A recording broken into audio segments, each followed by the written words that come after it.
Cup চালের গুঁড়া দিয়ে যে এত মজার একটি রেসিপি হয় আপনি কখনো ভাবতে পারবেন না।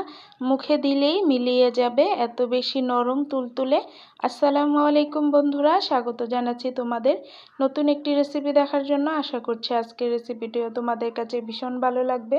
আজকের রেসিপির জন্য এখানে আমি 1 কাপ চালের গুঁড়া নিয়েছি। গুঁড়াটাকে আমি একটা ছাঁকনির সাহায্যে চেলে নিলাম। অবশ্যই চালের গুঁড়াটা চেলে নেবেন বন্ধুরা। দেখুন কেমন ঝরঝরা হয়েছে। চুলায় আমি একটা প্যান বসিয়ে দিয়েছি, এর মধ্যে দিয়ে দেব 1 কাপ পানি, দিয়ে দেব স্বাদ মতো লবণ, দিয়ে লবণটা আমি ভালো করে মিক্স করে নেব পানির সাথে। মিক্স করা হয়ে গেলে এখানে দিয়ে দেব 1 টেবিল চামচ চিনি।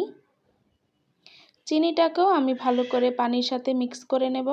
পানিটাকে একটা বলক তুলে নিয়েছি। এখন বলক চলে আসলে এখন দিয়ে দেব চেলে রাখা চালের গুঁড়া, দিয়ে সুন্দর করে আমি একটা ডো করে নেব। 1 কাপ চালের গুঁড়ির সাথে 1 কাপ পানি একদম পারফেক্ট মাপ।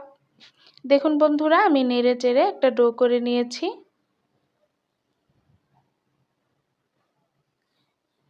তো ডোটা এখন আমি নামিয়ে নেব, নিয়ে 1-2 মিনিটের জন্য রেস্টে রাখবো, জানি একটু ঠান্ডা হলে তারপরে মধ্যে নেব। তো কিছু সময় পর এখন আমি এভাবে হাতের সাহায্যে, দেখুন বন্ধুরা, আমি এভাবে ডলে ডলে ভালো করে ডো করে নেব। ডোটা একদম ভালো করে আমি করে নিয়েছি। দেখুন বন্ধুরা কত সুন্দর হয়েছে। এখানে আমি একটা চামচ নিয়েছি। এই চামচের সাহায্যে আমি কিছু নিয়ে এটাকে 2 ভাগ করে ছোট ছোট 2টা বল বানিয়ে নেব। বন্ধুরা আমি কিভাবে করে নিচ্ছি, এই হাতের তালুতে নিয়ে এভাবে করে গোল করে একটা বল বানিয়ে নিয়েছি। দেখুন বন্ধুরা, সবগুলো একইভাবে বানিয়ে নিতে হবে, একই সাইজের। ছোট বড় হলে দেখতে সুন্দর লাগবে না বন্ধুরা, আর একই সমান হলে দেখতে খুব সুন্দর লাগবে।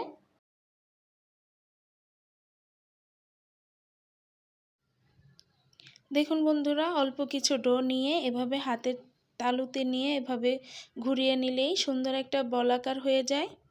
তো এভাবে করে আমি অফ স্কিনে সবগুলো বানিয়ে নিয়েছি। দেখুন দেখতে কত সুন্দর হয়েছে, আর সবগুলো একই সাইজের হয়েছে।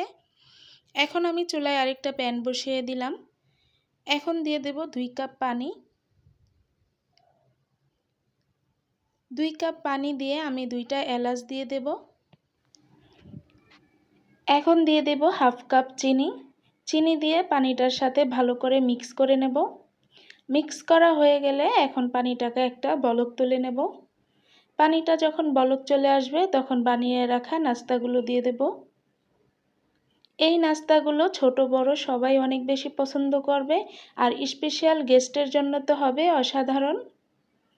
দেখুন বন্ধুরা, আমি দিয়ে এখন 2 থেকে 3 মিনিট সিদ্ধ করে নেব। এখানে আমি নিয়েছি 2 টেবিল চামচ গুঁড়া দুধ। এখন অল্প পানি দিয়ে মিক্স করে এখন দিয়ে দেব। দিয়ে আমি আরও 2 থেকে 3 মিনিট এটাকে রান্না করে নিয়েছি। দেখুন বন্ধুরা কত সুন্দর হয়েছে। এখন এই পর্যায়ে চুলাটা আমি বন্ধ করে দেব। দেখতে কত সুন্দর ও লোভনীয় লাগছে।